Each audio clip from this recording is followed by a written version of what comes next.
Niregaluhan ng mga magulang ko ang nakababata kong kapatid ng kotse para sa kanyang ika-16 na kaarawan. Isang brand new na Honda City na kulay puti. May malaking pulang laso pa sa ibabaw ng hood. Nakakabit pa ang plaka mula sa dealer.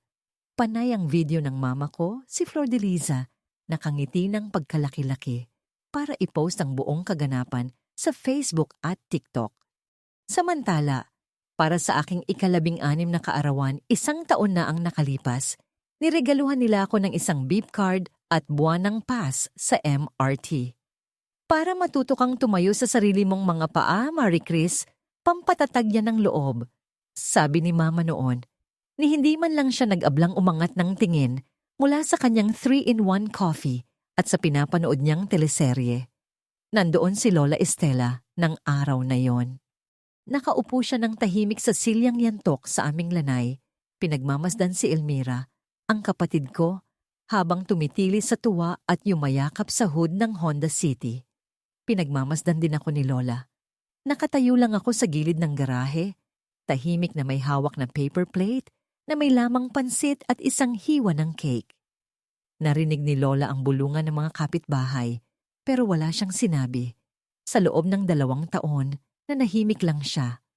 Hanggang sa aking ika-18 kaarawan, isang malaking tow truck ang pumarada sa tapat ng aming bahay sa Antipolo.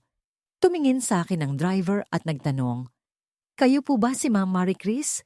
Nang tumango ako, inabot niya sa akin ang isang set ng susi at itinuro ang nakaparada sa likod ng truck. Sa sobrang gulat, nabitawan ni Mama ang hawak niyang kape. Pero teka, balikan muna natin ang simula. Ang Honda City na yon ay hindi ang unang pagkakataon na pinili ng mga magulang ko si Elmira kaysa sa akin. Ito lang ang unang pagkakataon na may ibang taong nakasaksi. Nakatira kami sa isang tipikal na middle-class subdivision sa Antipolo, Rizal. Yung tipong magkakakilala ang magkakapitbahay, alam kung sinong anak ang nakapasa sa board exam, at kung sinong pamilya ang may bagong hulugang sasakyan. Ang bahay namin ay simple lang. May 3 kwarto at maliit na bakuran. Mukhang normal mula sa labas. Pero sa loob, hindi pantay ang timbangan. Ang kwarto ni Elmira ay pinipinturahan taon-taon. Mula sa lavender, naging mint green, hanggang sa naging aesthetic beige na nakita niya sa Pinterest. Palaging bago ang kurtina at may custom-made vanity mirror pa siya na may mga ilaw.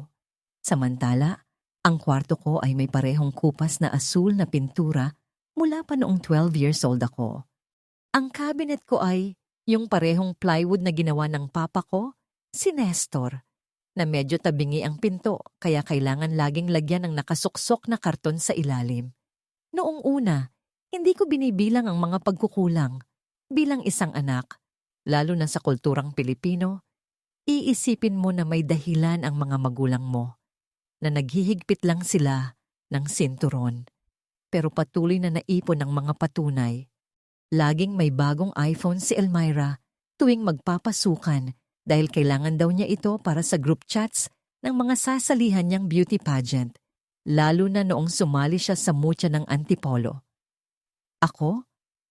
Pinagluma ang cellphone ni Mama ang gamit ko, basag ang screen protector at kailangang laging nakasaksak sa power bank dahil mabilis malobat. Bago palagi ang mga sapatos at makeup ni Elmira.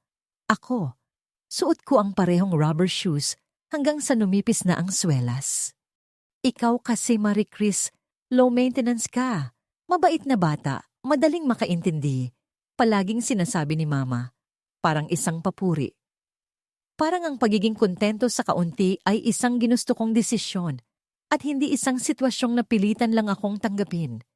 1 linggo bago ako mag-grade 11, nakita ko ang isang resibo sa basurahan sa kusina.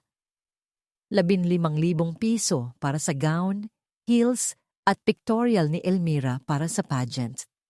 Sa mismong linggong iyon, humingi ako kay Mama ng 800 piso para sa isang college entrance exam reviewer book para makapaghanda ako sa UPCAT. Napasimangot si Mama. "Gipit tayo ngayon sa budget, nak. Baka pwedeng manghiram ka muna sa mga kaklase mo o mag-photocopy ka na lang."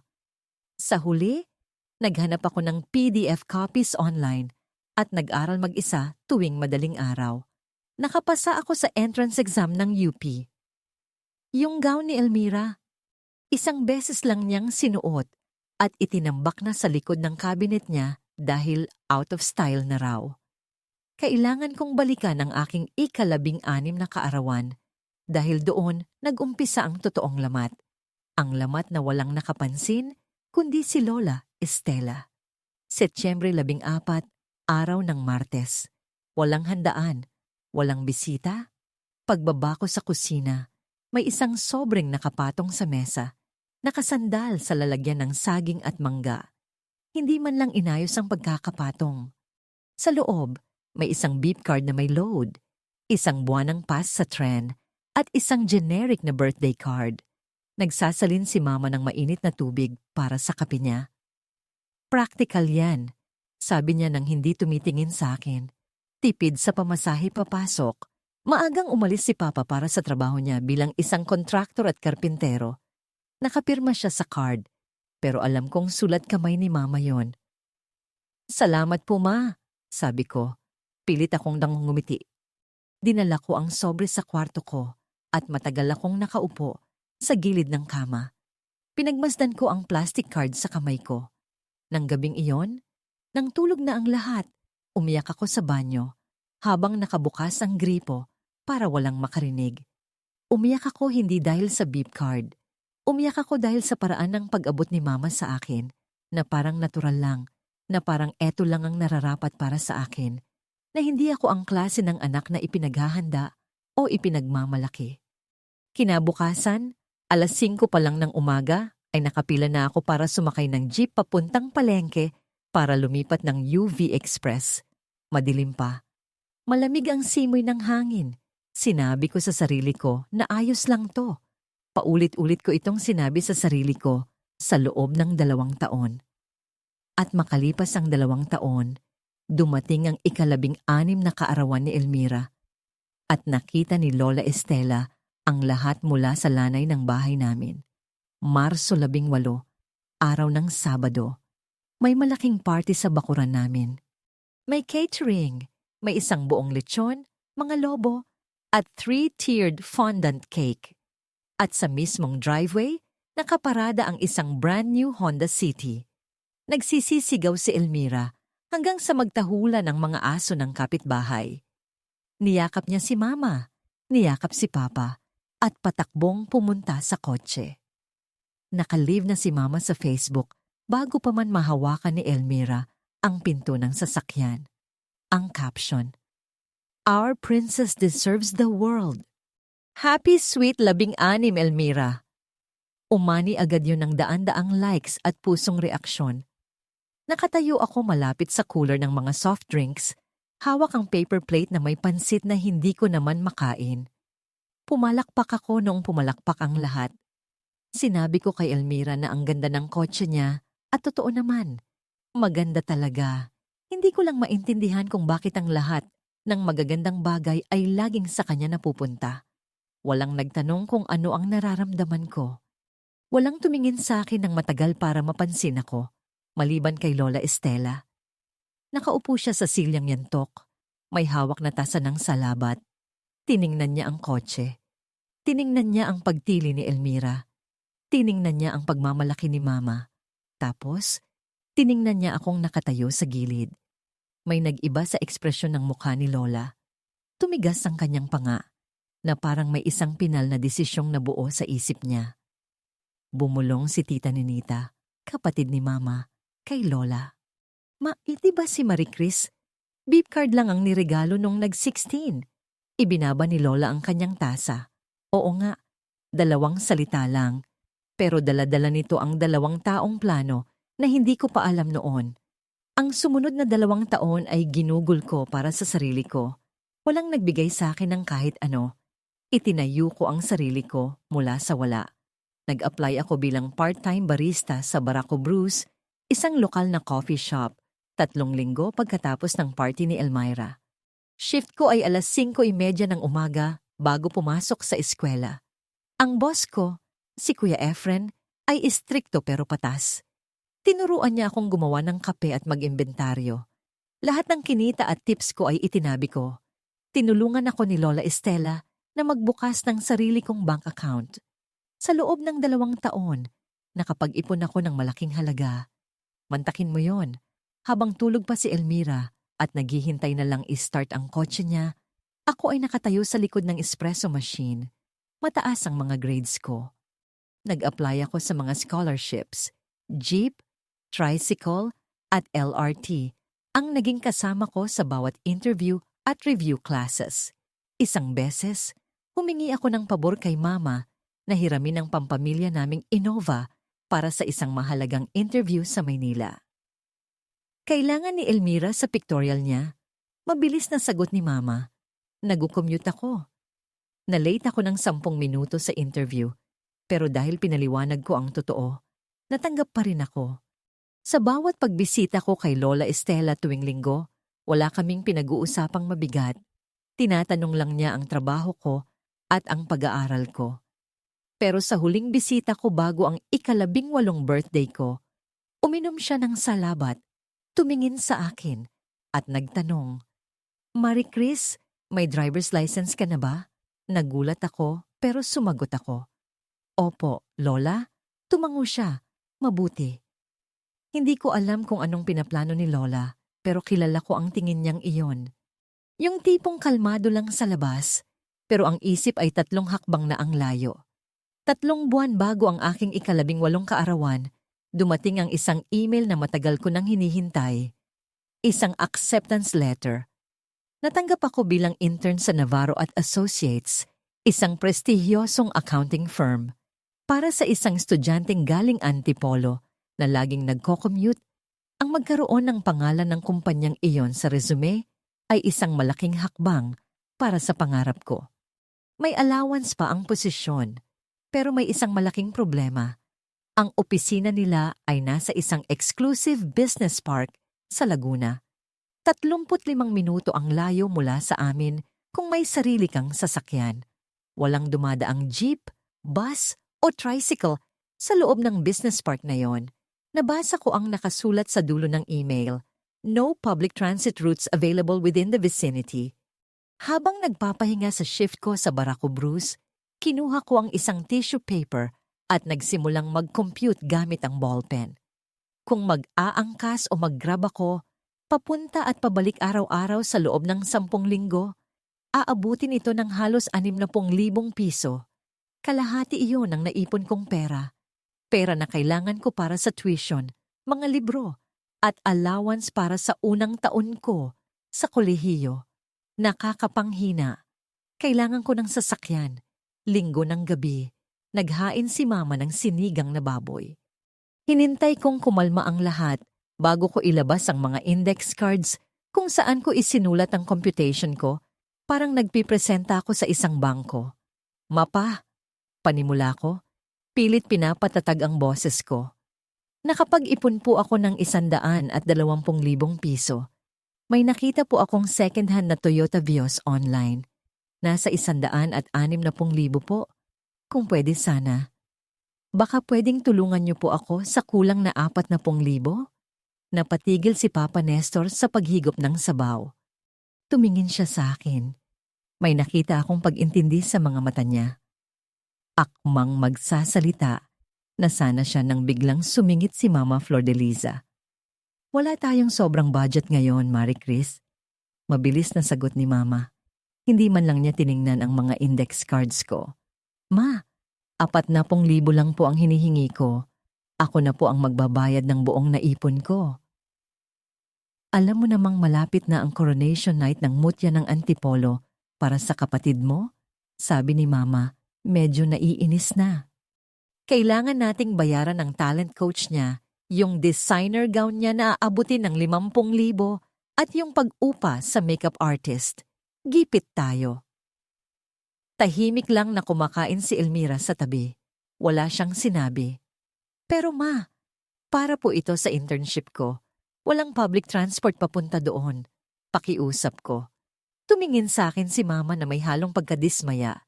"Eh di mag-grab ka o kaya maghanap ka na lang ng malapit-lapit." Kung bibilhan ka namin ng kotse kahit second hand, iisipin ni Elmira na may paboritismo kami. Magiging unfair yun sa kanya. Gusto kong sumigaw. Gusto kong sabihin na may kotse na si Elmira. 6 na buwan na siyang nagdadrive ng brand new papunta lang sa mall para bumili ng milk tea. Paano naging unfair ito sa kanya? Pero matagal ko nang natutunan na hindi gumagana ang lohika sa isang bahay kung saan ang mga patakaran ay pabor lang sa isang anak.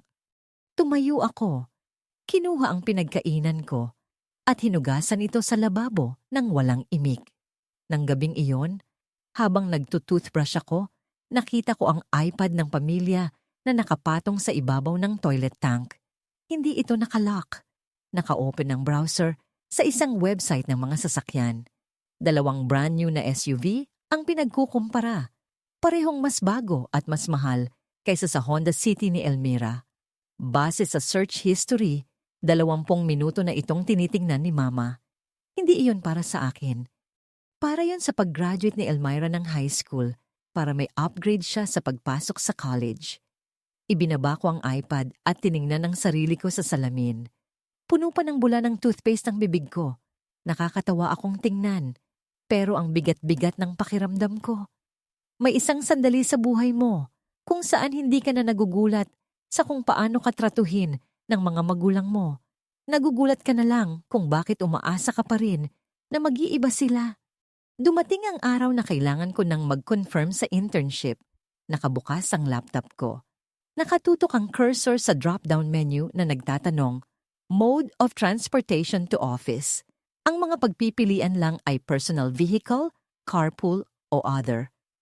Walang option na nagsasabing, may 2 kotse ang pamilya ko pero ni isa ay hindi ko pwedeng gamitin. Itinapat ko ang cursor sa decline offer. Nakapikit kong inisip ang sayang na oportunidad pero kailangan kong maging praktikal. Walang tutulong sa akin. Biglang nag-vibrate ang cellphone ko. Si Lola Estela.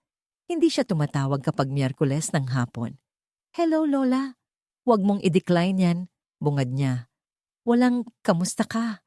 Walang paligoy-ligoy. Napakunot ang noo ko. Po, paano niyo po nalaman? Bigyan mo ako ng 2 linggo, Marie Chris.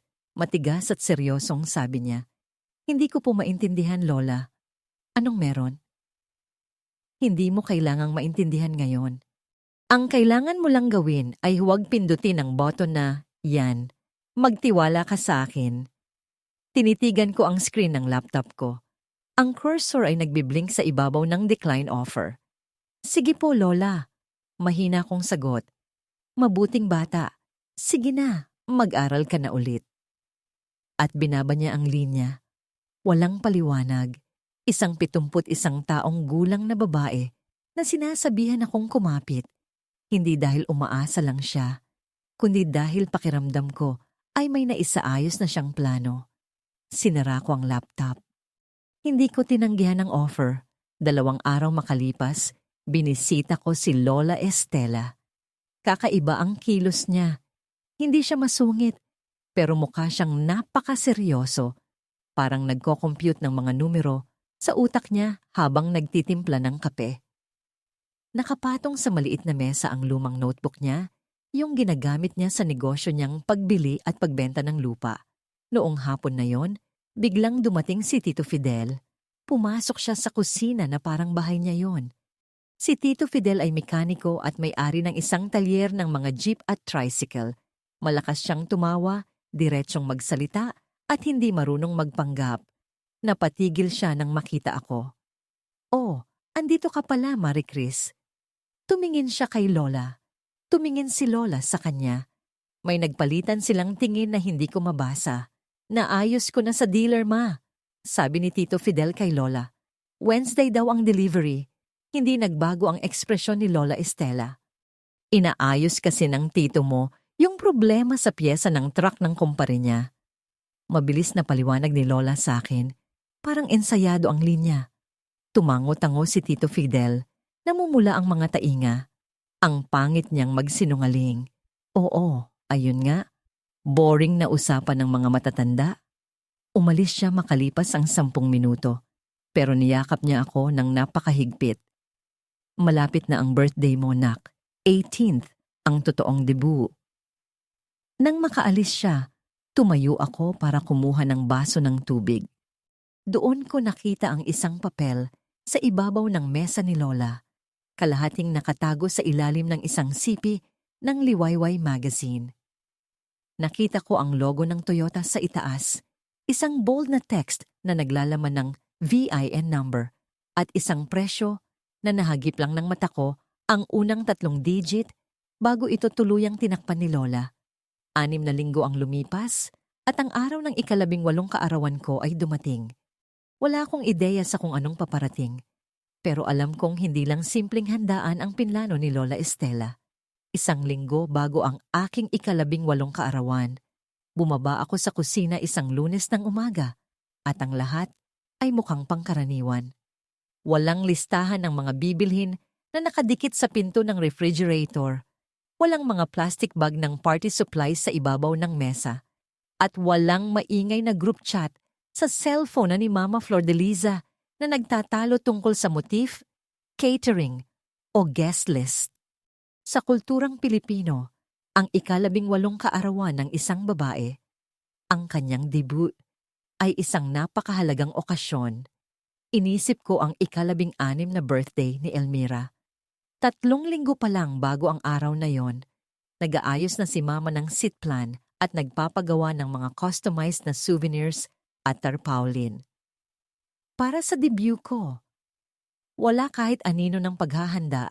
Pagsapit ng Miyerkules, sinubukan kong basahin ang sitwasyon. Ma, may gagawin po ba tayo sa birthday ko? Naghuhugas noon ng plato si Mama. Huminto siya ng ilang segundo. Sapat na para mapansin kong nakalimutan niya. Saka nagkunwaring alam niya ang ginagawa. Siyempre naman anak, magdi-dinner tayo. Family dinner lang sa Sabado. Simple lang, yung hindi magastos pero buo ang pamilya. Translation, bibili siya ng pansit at menudo sa paborito niyang karinderya sa kanto. Bibili ng mocha roll sa Goldilocks. At pipirmahan ni Papa ang isang birthday card sa loob ng jeep pauwi at lalagyan ng 50 piso. Sige po ma, sagot ko. Ano pa ba ang pwede kong sabihin? Umakyat ako sa kwarto, humiga sa kama at tumitig sa kisame. Yung bitak sa kisame malapit sa bintana, pareho pa rin mula noong 14 years old ako. Ang kisame sa kwarto ni Elmira, pinapinturahan at pinaayos pa noong 1 taon bago siya mag-pageant. Hindi na ako umiyak. Naubos na ang luha ko para sa mga kaarawan ko noong nag-17 ako. Huminga na lang ako ng malalim at inisip ang lumang notebook ni Lola Estela at ang papel ng Toyota na tinakpan niya ng Liwayway magazine. Hindi ko alam kung anong mangyayari, pero alam kong may pinaplano si Lola. At iyon na ang pinakamalaking regalong natanggap ko sa bahay na ito. Setyembre 14, ang 18 kaarawan ko. Gumising ako ng 5:30 ng umaga. Sanay na ang katawan ko dahil sa mga shift ko sa Barako Bruce. Tahimik ang buong bahay. Nakasara ang pinto ni Elmira. Narinig ko ang lagasas ng tubig sa banyo. Naliligo si Papa Nestor, nagmamadaling pumasok sa construction site dahil may tinatapos silang kontrata sa kabilang subdivision. Pagbaba ko, amoy kape na ang kusina pero walang almusal na nakahanda. Walang special na hotdog, itlog o sinangag. Lumabas si Papa mula sa banyo, suot ang kanyang maong at lumang t-shirt. Happy birthday anak, bati niya. Inabot niya sa akin ang isang puting sobre. Sa loob, may birthday card na binili sa National Bookstore at 500 piso. Salamat pa! Tinapik niya ang balikat ko. Bawi na lang tayo mamayang gabi, nakapag-order na ang mama mo. Tapos ay umalis na siya. 20 minuto ang lumipas, bumaba si Mama Flordeliza. Naka-duster pa, nakapusod ang buhok at may hawak na kape. Happy birthday, Marie Chris. Dalaga na. Sabi niya, parang bumabati lang ng magandang umaga sa kapitbahay. Walang lambing. Bumaba si Elmira bandang 9:30. Nakapajama pa. Happy birthday, ate. Nyakap niya ako ng mabilis. Kinuha ang susi niya mula sa sabitan at lumabas papunta sa driveway. Umandar ang makina ng Honda City at umalis na siya. Naiwan akong mag-isa sa kusina, hawak ang 500 piso at isang tasa ng kape na lumalamig na. Pagsapit ng 5:00 ng hapon, amoy pancit canton at menudo ang hapagkainan. Yung order sa labas, hindi niluto. Nakapatong sa gitna ang isang rectangular na cake na puti ang icing, may asul na nakasulat. Happy ika-18 birthday, Marie Chris. Nang tumunog ang doorbell bandang 5:15, akala ko ay may ide-deliver pang pagkain. Pagbukas ko ng pinto, naroon si Lola Estela, nakasuot ng kanyang paboritong peach na Sunday dress na isinusuot lang niya kapag may binyag o kasal. Ayos na ayos ang buhok niya. Lola, bihis na bihis po tayo? Gulat kong tanong. 18th birthday mo na ngayon.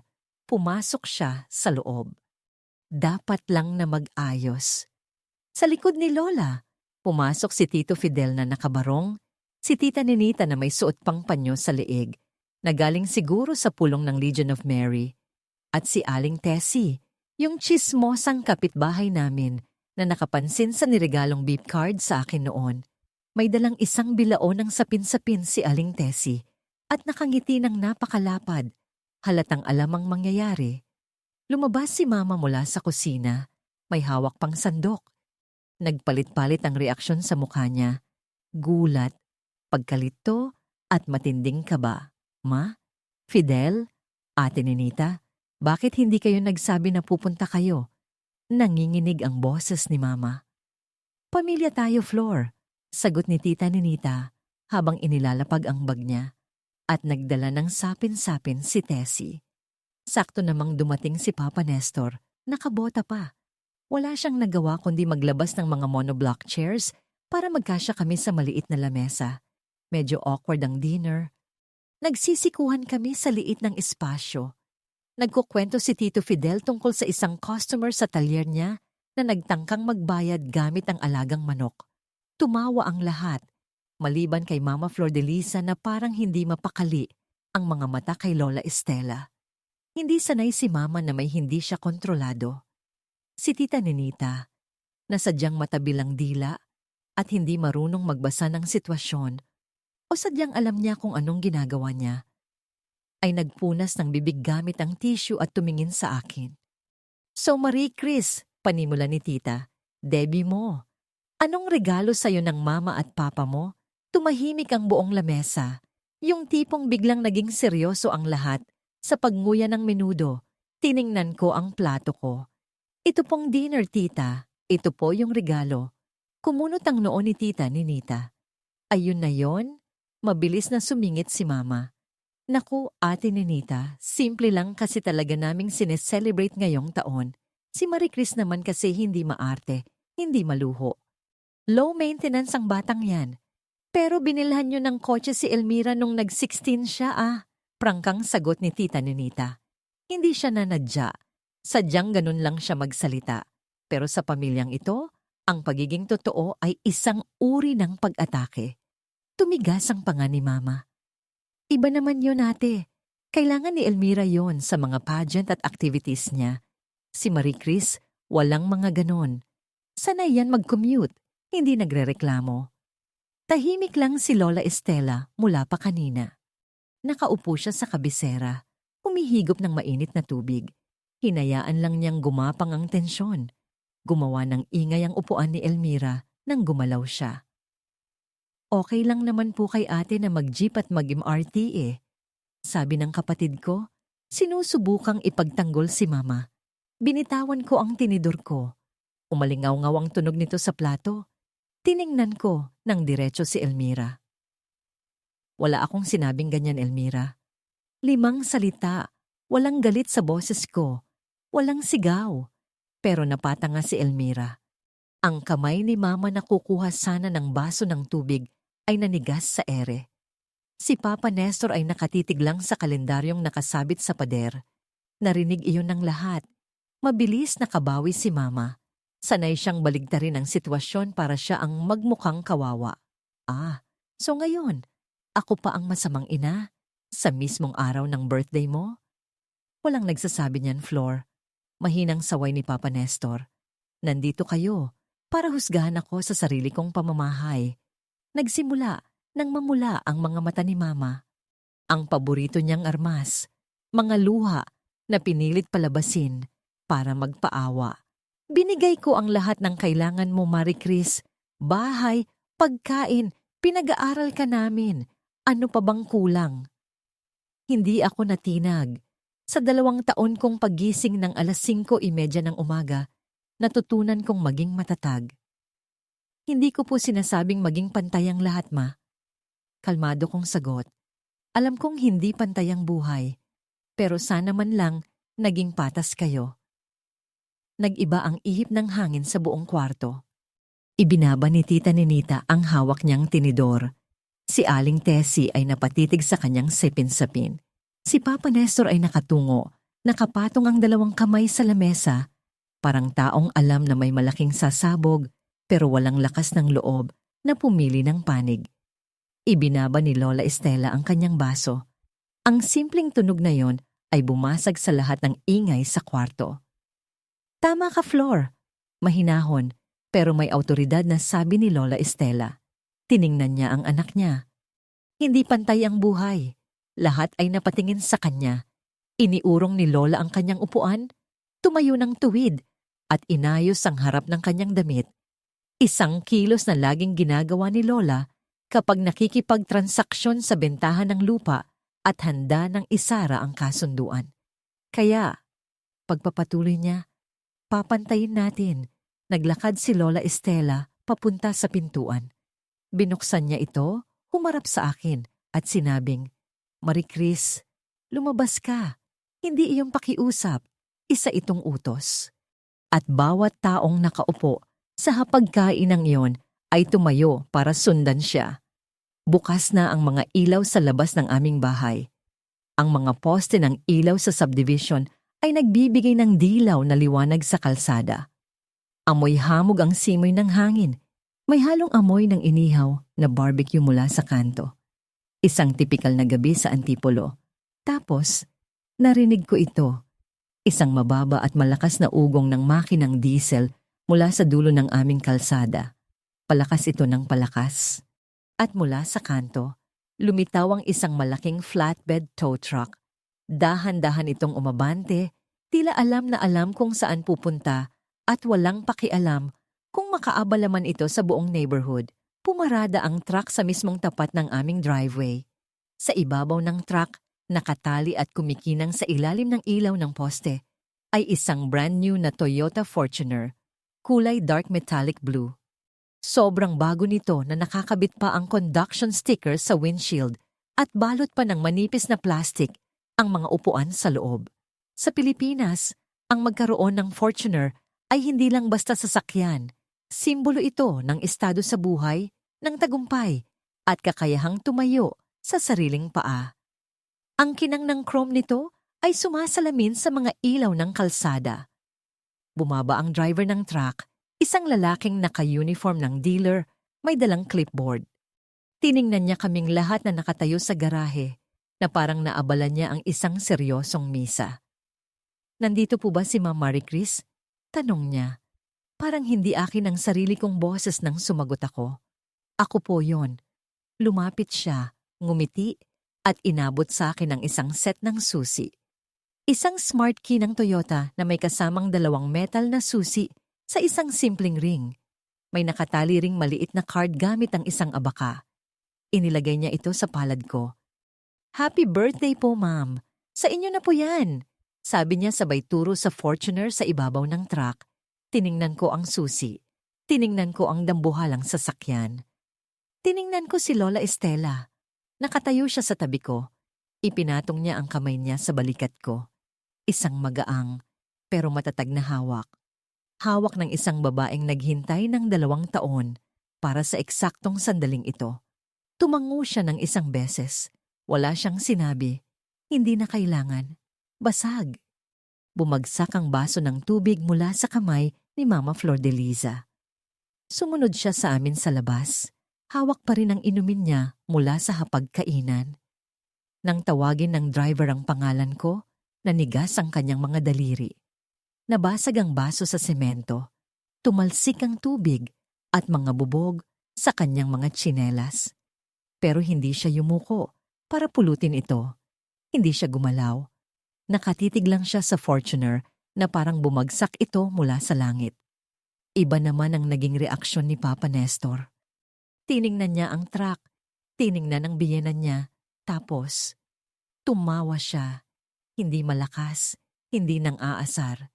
Isang mahina at malalim na tawa na nanggaling sa kaluwagan ng dibdib. Tawa ng isang lalaking nakita na may ibang taong gumawa ng tama dahil masyado siyang duwag para gawin iyon mismo. Si Elmira ang huling lumabas ng pinto. Nakatayo siya sa hamba, hawak ang kanyang cellphone na parang kukuha sana ng picture o video kanina. Tiningnan niya ang naglalakihang gulong ng Fortuner, tapos nilingon niya ang kanyang Honda City na nakaparada sa garahe. Sa laki ng agwat nila, mukhang naging laruan lang ang kotse ni Elmira. Ibinaba niya ang phone niya at lumunok ng malalim. Wala siyang nasabi. Hinawakan ni Tita Ninita ang braso ni Tito Fidel. Ma, totoo ba to? Ang boses niya ay pinaghalong gulat at matinding tuwa.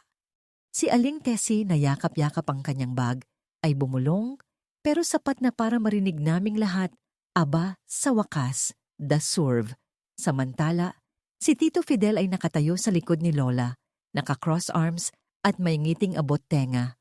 Alam niya, tumulong siya at naghintay siya ng kasing haba ng paghihintay ni Lola. Tiningnan ko ang maliit na card na nakatali sa susi. Sulat kamay iyon ni Lola Estela. Maayos, Mariin. Lagi kang mahalaga, Apo. Umabot lang ng wala pang 1 minuto bago nakabawi si Mama Flordeliza. Napanood ko na ang pagbabagong anyong ito dati.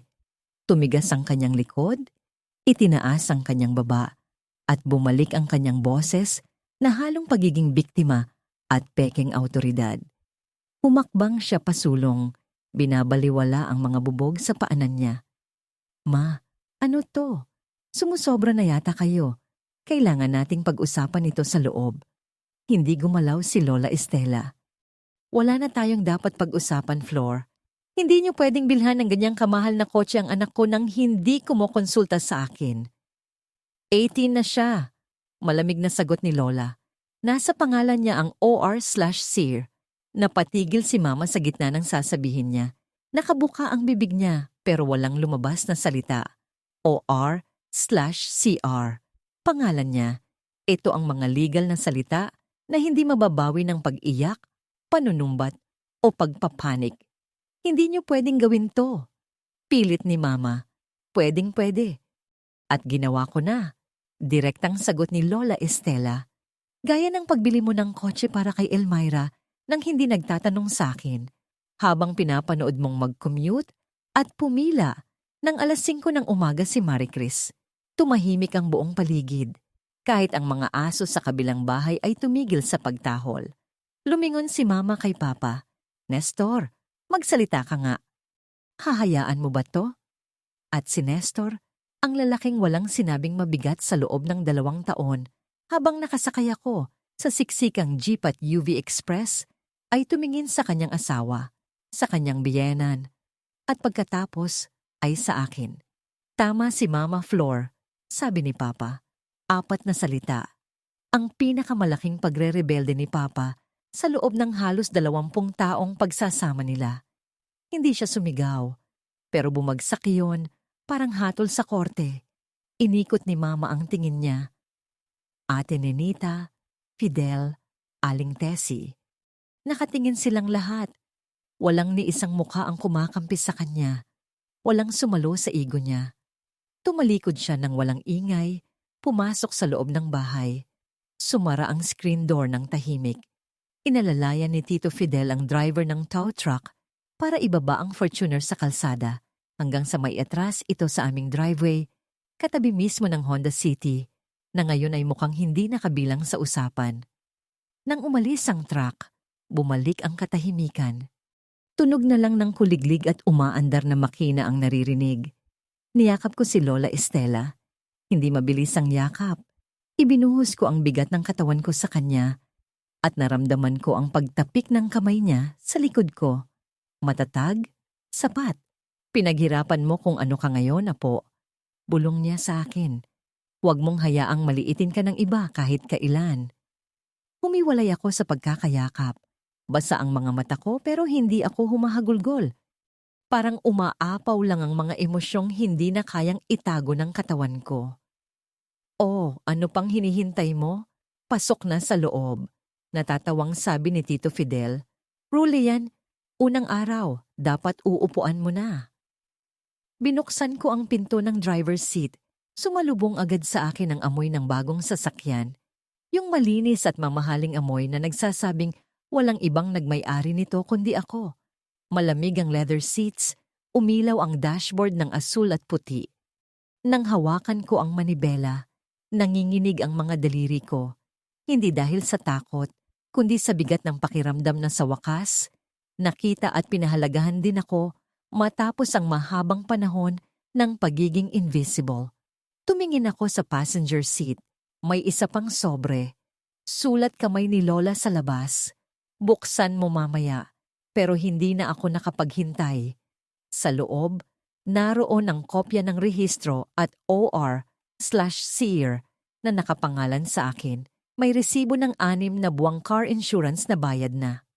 At may isang maliit na sticky note. Nakapangalan at nakasulat doon ang address ng Navarro at Associates. At sa ilalim, isinulat ni Lola. Lunes, alas 8 ng umaga. Huwag kang malilate sa internship mo. Kinabukasan ng umaga, napakabigat ng hangin sa loob ng bahay. Nakaupo si Mama Flordelisa sa hapagkainan, mahigpit na nakahawak sa isang bagong tasa ng kape. Ang mabilisang pagpapalit niya ng nabasag na baso, kagabi ay nagpapakita kung paano niya tinatakpan ang mga pagkakamali nang hindi inaayos ang pinag-ugatan nito. Nakasuot siya ng ekspresyon na pamilyar sa akin. Nag-isip ako ng sasabihin ko mula pa kaninang madaling araw at kailangan mong makinig. Kailangan nating pag-usapan yung kotse, Marie Chris. Seryosong simula niya. Nagsalin ako ng mainit na tubig sa baso ko at umupo sa kaharap niyang silya. Ano po bang dapat pag-usapan, Ma? Sumusobra na ang lola mo. Gusto lang niya akong ipahiya sa harap ng pamilya at sa mga kapitbahay. Nakita mo naman si Tessie kagabi. Paniguradong kalat na yan sa buong subdivision. Tinitigan ko si Mama. Hindi po kayo pinapahiya ni Lola. Ginawa lang niya yung mga bagay na pinili ninyong hindi gawin. Napakislot si Mama. May basag sa kanyang matibay na depensa. Hindi iyan patas, Marie Chris. Binilhan ko si Elmira ng kotse at binigyan kita ng beep card at allowance. Ginawa ko kung ano yung kaya kong ibigay base sa kailangan ninyo. Nangyari po yon, Ma. Hindi po ako nagagalit tungkol sa beep card. Kalmado kong sagot. Mas kalmado kaysa sa inaasahan ko. Pero pagod na po akong magpanggap na naging pantay ang pagtrato ninyo. Huwag na po nating baligtarin ang sitwasyon. Namula ang mga mata ni Mama. Hindi ito yung luhang pilit para magpaawa, tulad ng ginagawa niya madalas. Totoong luha ito na namumuo sa gilid ng mga mata niya. Tinamaan ako sa reaksyong yon, pero hindi ko ito ikinatuwa. Kaya ba? Galit ka na sa akin? Basag ang boses niyang tanong. Hindi po, Ma. Mahal ko po kayo. Tapat kong sagot. Pero gagamitin ko po ang kotseng ito. Magdadrive po ako papunta sa internship ko sa Lunes. At hindi po ako hihingi ng tawad dahil lang nakita ni Lola ang halaga ko na matagal ninyong binaliwala. Natahimik si Mama. Dinig na dinig ang pagpatak ng tubig sa lababo.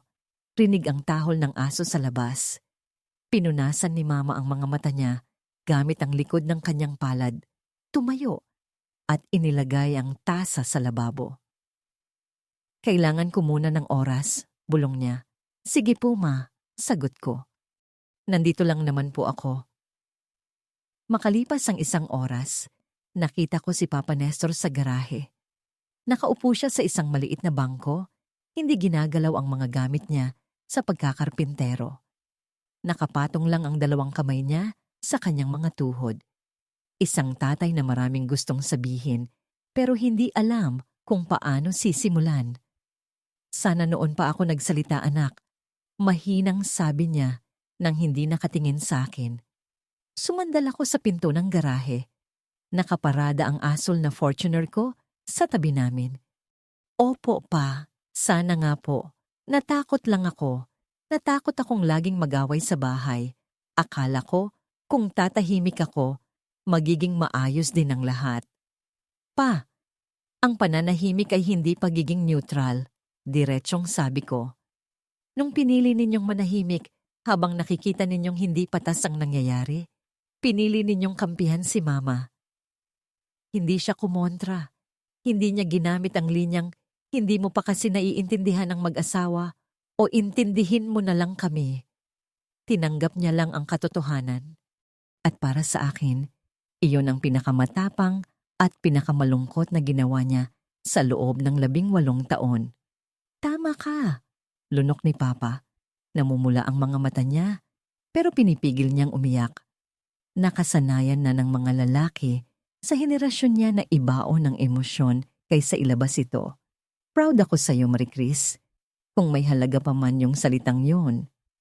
May halaga po pa, sagot ko. Kahit mas magkakaroon po sana ito ng malaking halaga kung sinabi ninyo 2 taon na ang nakakaraan. Kinagabihan, si Elmira naman ang kumatok sa kwarto ko. Mahina, nag-aalangan. Pumasok siya na walang makeup, suot lang ang lumang pantulog. Dito sa bahay namin, ang kawalan niya ng makeup ay senyales na nakababa ang kanyang mga armas at depensa. Umupo siya sa dulo ng kama ko. Ate? Hindi ko alam na aabot sa ganyan. Mahinang sabi niya. Alam ko namang minsan may paboritismo si Mama, pero di ko alam na muntik mo nang bitawan yung internship mo dahil wala kang pamasahe. Hinarap ko siya. Hindi mo alam, dahil hindi mo naman kailangang intindihin, Elmira. Oo nga. Nanginig ang boses niya. Kaya nga ang bigat-bigat sa pakiramdam ko ngayon. Pwede ko siyang sigawan, pwede kong isumbat lahat, pero ang kalupitan ay gawain ni Mama, hindi akin. At hindi si Elmira ang kontrabida sa kwentong ito. Produkto lang siya ng maling pagpapalaki. Hindi mo kasalanan na niregaluhan ka ng kotse. Pagpapagaan ko ng usapan. Ang nakakasama lang ng loob. Walang ni isa sa inyo ang nagtanong kung bakit ako, wala. Nagpunas ng sipon si Elmira. Ang ganda ng Fortuner mo, ate, by the way. Pilit siyang ngumiti. Ngumiti rin ako. Salamat. Pwede na pang intern. Tumawa kami ng mahina. Awkward, pero nakakahinga ng maluwag. Tapos, nagtanong siya ng isang bagay na hindi ko inasahan. Ate, pwede mo ba akong turuan mag-budget? Laging ubos ang allowance ko tuwing Miyerkules pa lang. Nakakahiya nang manghingi ulit kay Mama. Tiningnan ko ang kapatid ko. Isang 16 na taong gulang na nasanay sa luho. Ngayon ay unti-unting nagigising sa realidad. Oo ba? Sagot ko. Tuturuan kita. Lumipas ang 2 buwan. Hindi pa tuluyang maayos ang pamilya namin. Pero may nagbago. Parang buto na nabali at muling naghilom. Mas matibay na. Kahit minsan ay kumikirot pa rin kapag umuulan. Napilitang sumali si Mama sa isang family counseling retreat sa parokya namin. Isang bagay na matagal niyang tinatanggihan. Hindi pa siya nagiging perpekto, pero natututo na siyang makinig. Si Papa naman, nagbago sa maliliit na bagay. Madalas na siyang mag-text, kumain ka na ba? O, huwag kalimutan magpa-change oil, 5,000 kilometro na yan. Si Elmira ang may pinakamalaking pagbabago. 2 beses sa isang linggo, iniiwan niya ang Honda City niya at nagko-commute papuntang school gamit ang jeep at tricycle. Walang nag-utos sa kanya. Nang tanungin siya ni Mama kung bakit, ang sagot lang niya, para malaman ko kung anong pakiramdam. Nakapagtapos ako ng internship sa Navarro at Associates nang may matataas na papuri. Niregaluhan pa ako ni Kuya Efren ng Barako Brews ng isang supot ng premium coffee beans at ayaw magpabayad. Tuwing linggo, nagdadrive ako papunta sa bahay ni Lola Estela sa kabilang bayan. Nakaupo kami sa lanay, umiinom ng salabat, at minsan tahimik lang. Gaano katagal niyo po pinlano to, Lola? Tanong ko isang hapon. 2 taon. Kalmadong sagot niya. Simula nung makita ko si Elmira na binigyan ng susi, habang ikaw, hawak mo lang yung paper plate at beep card. Paano po yung pambayad? Ngumiti si Lola. Binenta ko yung maliit kong lote sa Tanay. Cash. Kasama na yung insurance at rehistro. Lola, malaking pera po yon. Akin yon, kaya gagawin ko kung anong gusto ko. Tiningnan niya ako ng diretsyo. Gusto kong magsimula ang apo ko sa totoong mundo ng nakataas ang noo. Gusto kong malaman mong mahalaga ka dahil ang OR/Sayer na nakapangalan sa'yo. Legal yan, Marie Chris. Walang makakabawi niyan. Kahit pa ang mama mo. Ngayon, nagmamaneho ako papuntang kolehiyo. Malawak ang kalsada ng SLEX. Bukas ang bintana at malamig ang hangin. Sa loob ng glove compartment ng aking Fortuner, katabi ng car manual, nakatago ang lumang beep card na bigay sa akin noon. Hindi ko iyon tinatago dahil sa galit. Tinatago ko yon para ipaalala sa akin kung sino ako. Yung babaeng gumigising ng 5:30 ng umaga, nakapila sa madilim na sakayan, nagtatayo ng sarili niyang pangarap dahil walang ibang gagawa nito para sa kanya. Ang kotseng ito ay hindi ang nagbigay sa akin ng halaga. Resibo lang ito na may isang taong nakapansin sa halagang matagal ko nang pinatunayan. Kung ikaw yung anak na laging nakakatanggap ng tira-tira, lumang damit, maliit na kwarto, o basta-basta na lang na regalo habang ibinibigay sa kapatid mo ang buong mundo, gusto kong sabihin ito sa'yo. Huwag mong hintayin na sila ang magbigay ng halaga mo. Ipakita mo kung sino ka. Magsumikap ka, kahit walang pumapalakpak. Hindi ka mahirap mahalin. Sadyang hindi lang nila piniling tumingin. At kung patuloy kang lalaban ng tahimik, balang araw, may isang taong makakakita sa'yo at ibibigay nila kung ano talaga ang deserve mo.